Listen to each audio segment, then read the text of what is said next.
Heipä hei ja tervetuloa Harrin hupinurkkaan. Tänään aiheenamme on munuainen. Munuainen, tuo veikeä, pavunmuotoinen möllykkä, latinaksi reen, ruotsiksi poro. Munuainen suodattaa verestä vesiliukoisia kuona-aineita, kuten ureaa, ja niitä on ihmisellä 2 kappaletta molemmin puolin selkärankaa.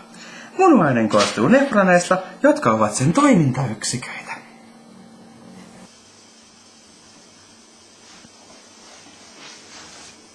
Dude, mikä on varmin merkki, että sairastat munuaistautia? Väsymys ja pahoinvointi. Dude! Kohonnut verenpaine.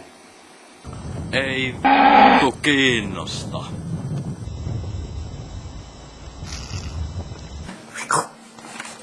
Dude! Oikea vastaushan on tietenkin virtsan vaahtoaminen, mikä johtuu korkean proteiinipitoisuuden aiheuttamasta pintajännityksen alenemisesta.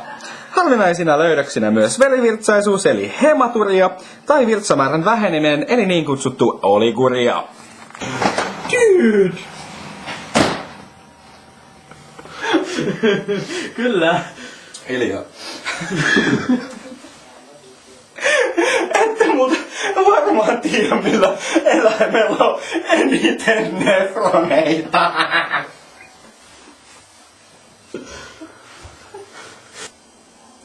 No mä veikkaan, että haualla voi olla aika paljon semmosia. Ei, se on väärin. Koiralla on vain säälittävät 400 000 nefronia. Se ei riitä. Ihmisellä. Tulepas perässä, niin minä näytän.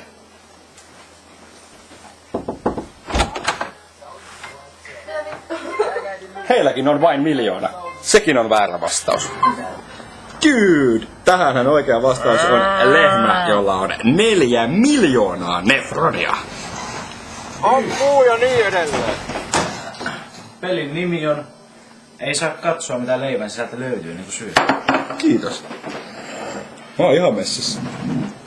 Mä epäilen, että sä teet jotain cock-sandwichia siellä, että sä tulet sille, mutta et sä tullutkaan.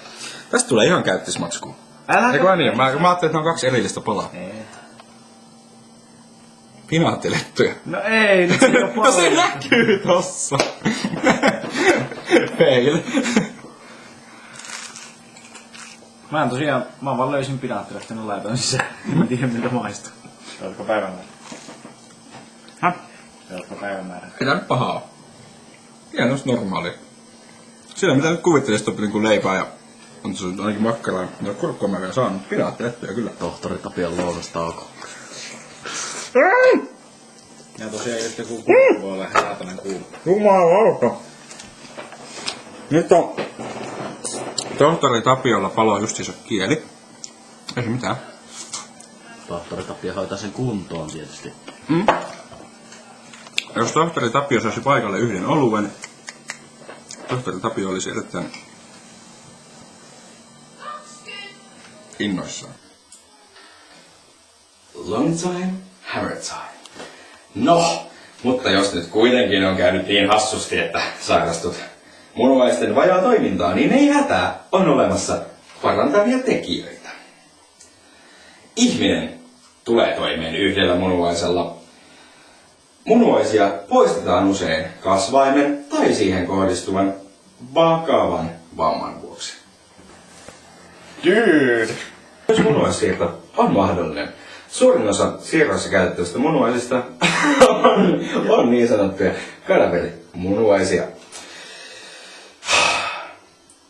Ja alle 10% omaisilta saatuja, ja nekin pääasiassa isältä ja äidiltä lapsilleen. Eli siis vanhemmathan auttavat jälkikasvua. Se on mun mielestä erittäin hieno piirre ihmisessä. Noin 160-200 vuodessa, ja tämähän on pelkästään siis Suomen lukema. Mikä on aivan liian vähän tähän tarpeeseen nähden. Juuri senkin takia pysytään erossa uudemmasta jatsista. Long time, hammer time. Dude. Long time, no ABC. Munuaisia voidaan hoitaa lääkkeiden, dialyysihoidon ja ruokavalion avulla.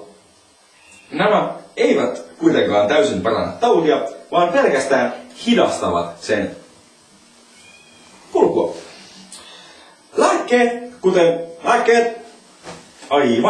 Lääkkeet, kuten ACE-estejät, nyt on vaikeita sanoja, anteeksi, luin suoraan paperista. Angiotensiinireseptorin salpaajat, beta- ja kalsiumsalpaajat vähentävät verenpainetta verisuonissa sekä munuaiskerästen sisällä. Mä tiedän, herra tietää taas. Hyvä ruokavalio vähentää proteiinin ja fosfaatin saantia, normalisoi kalsiumpitoisuutta sekä suola- ja nestetasapainoa. Ja viimeisenä, kaikki kauniit ihmiset, älkää polttako, ei tupakointia. Rökning kan döda. Och samma på finska, tupakointi tappaa.